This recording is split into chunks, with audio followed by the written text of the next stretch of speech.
Good morning, City. This is Chandical Arizala of Villapogado Elementary School. Ang topic po natin ngayon is kung paano tayo mag-enroll ng kinder na may kaparehong pangalan at apelyido, subalit magkaiba naman ang birth date at iba pang mga detalye sa kanyang pagkakakilanlan. Okay, ngayon po, so, halimbawa po ay mag-i-enroll tayo sa kinder. Pwede naman po tayo mag-enroll ng wrong spelling natin, ngunit hassle na kasi magre-request naman tayo ng change spelling ng bata. Halimbawa, iba yung spelling ng pangalan niya. Pero magre-request tayo at aproban ng school head. So, magkakaroon pa ng history yung paggawa ng kanyang record. So ngayon, halimbawa, search by name. For example, ito, Noynay Justin Ken. Okay, so yan, pag search natin, may pareho siyang pangalan.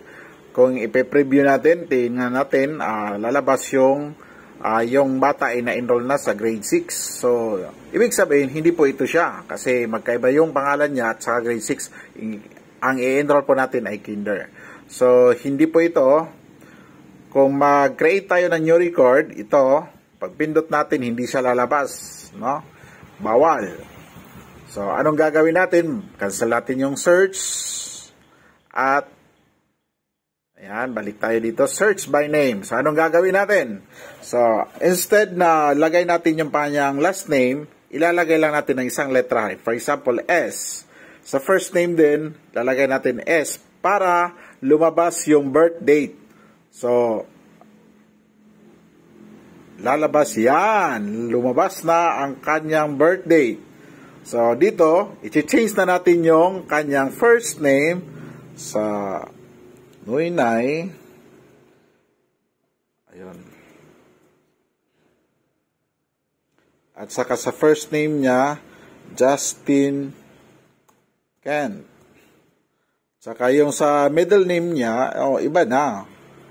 So, yan. Tapos, lagyan natin ang birth date niya.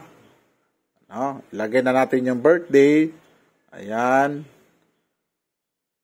2017. Tapos, kumplituhin lang po natin yung data na hinihingi.